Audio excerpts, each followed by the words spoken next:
Sikiza tetea mazingira,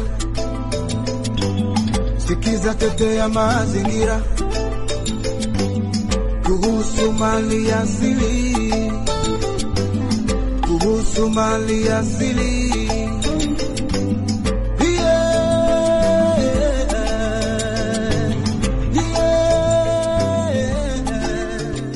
Bienvenue, chers auditeurs et auditrices de TT Mazingira, un podcast sur la gouvernance des ressources naturelles. Nous voici dans un nouvel épisode de notre podcast.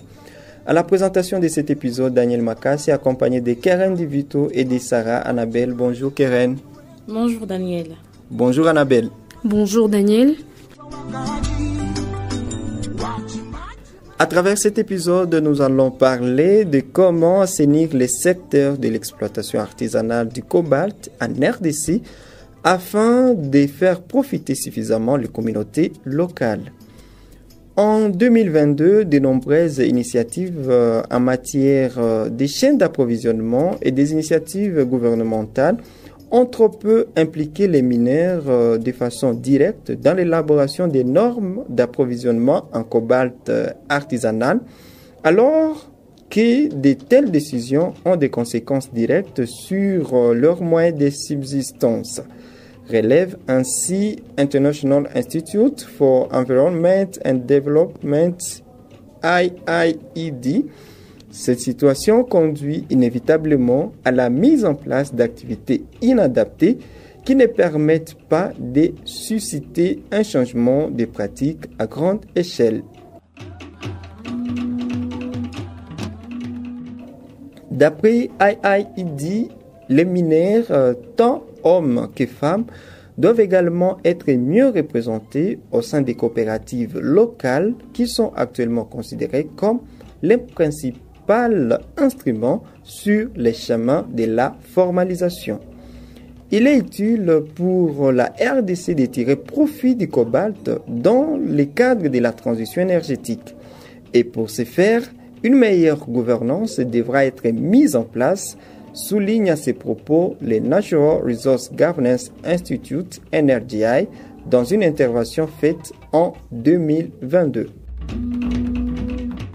Dans le cadre de la transition énergétique, la RDC n'a plus beaucoup de temps pour maximiser ses revenus potentiels du cobalt et attirer les nécessaires investissements supplémentaires. Accélérer les réformes en matière de gouvernance, depuis l'attribution des licences jusqu'à la gestion des revenus et des impacts environnementaux et sociaux en est une condition essentielle, a déclaré Hervé Lado, le responsable régional de NRGI pour l'Afrique de l'Ouest et du Centre francophone.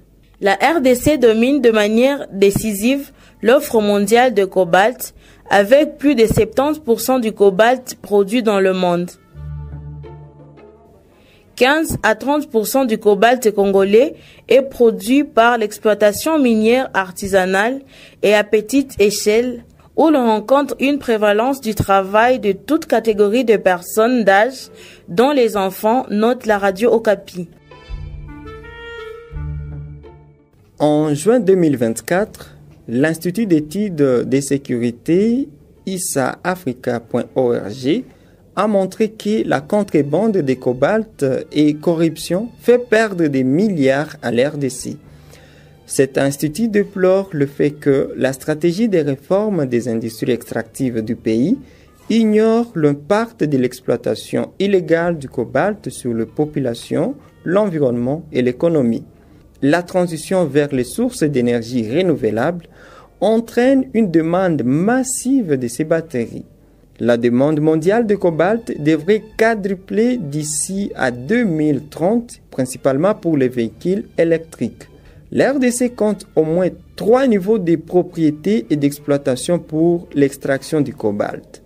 En 2019, le gouvernement a accordé à l'entreprise générale du cobalt le monopole de l'acquisition, de la transformation et de la commercialisation de tout le cobalt artisanal produit dans le pays. Une autorité chargée de superviser et de gérer la production et l'exportation des minéraux essentiels à la sécurité économique et nationale de la RDC a également été créée.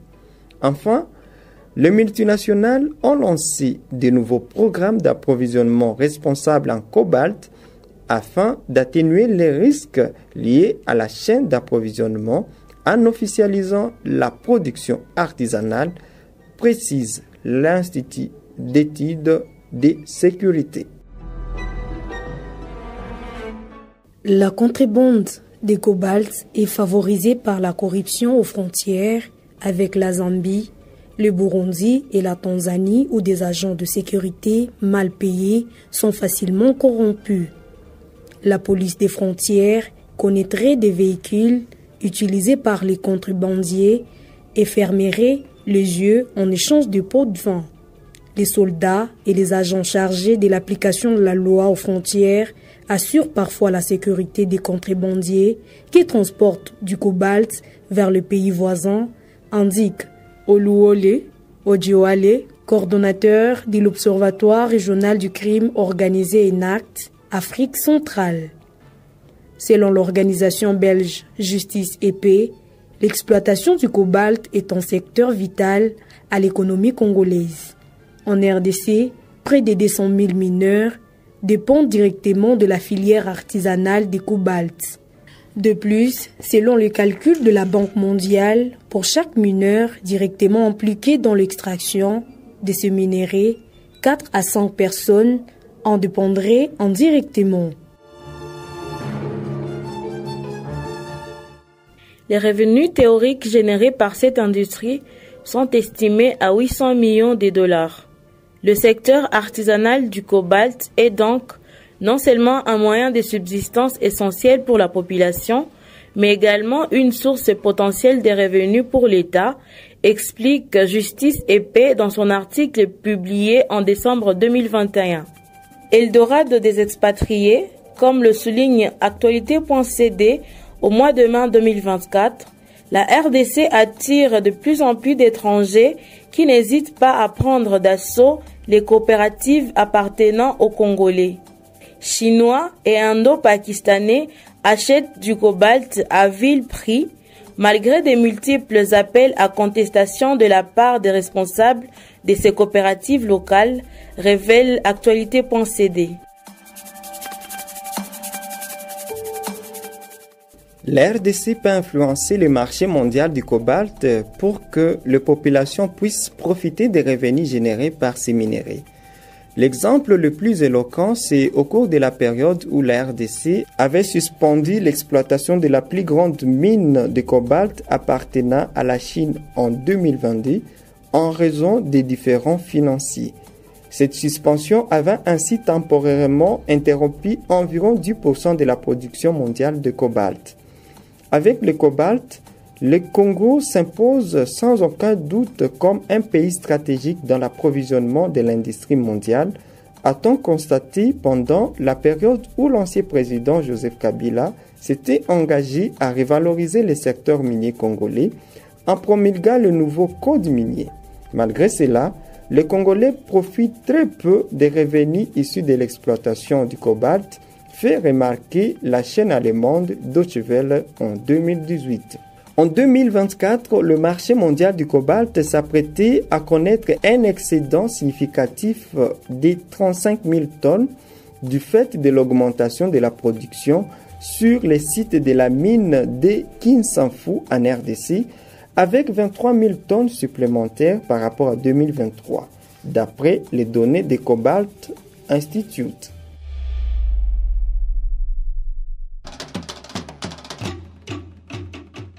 Gestionnaire de la mine de Tenke-Fungurume, CEMOC planifiait une hausse de 14 000 tonnes de cobalt, relève le média mine.cd. Le contraste réside sans doute sur la baisse du prix de la tonne de cobalt qui a chuté de 20% depuis janvier 2024. Un prix qui flotte actuellement autour des 24 000 $, alors qu'en 2022, la tonne avait atteint le prix historique allant jusqu'à 80 000 $. D'après l'agence congolaise de presse ACP, en octobre 2024, la tonne du cobalt s'est négociée à environ 24 000 $. Entre le 1er et le 6 avril 2024, le prix du cobalt avait connu une hausse sur le marché international en se négociant à 28 080, a indiqué l'ACP. Si la RDC parvient à investir dans d'autres secteurs économiques tels que l'agriculture, la transformation des produits agricoles, la pêche, le tourisme, elle parviendrait à réduire sa dépendance du secteur minier qui souffre d'une volatilité des prix. Aujourd'hui, à travers cet épisode de TT Mazingira, nous avons parlé de comment assainir les secteurs de l'exploitation artisanale du cobalt en RDC afin de faire profiter suffisamment les communautés locales. Nous sommes revenus sur la place qu'occupe la RDC dans les secteurs d'exploitation du cobalt et les différents défis auxquels elle fait face. Cet épisode a été produit dans le cadre de la bourse Jet Minerals de PinAfrica. À la présentation, c'était Daniel Makassi accompagné de Keren Divito et de Sarah Annabelle. Merci d'avoir suivi notre série de 4 épisodes consacrés à l'exploitation du cobalt en RDC.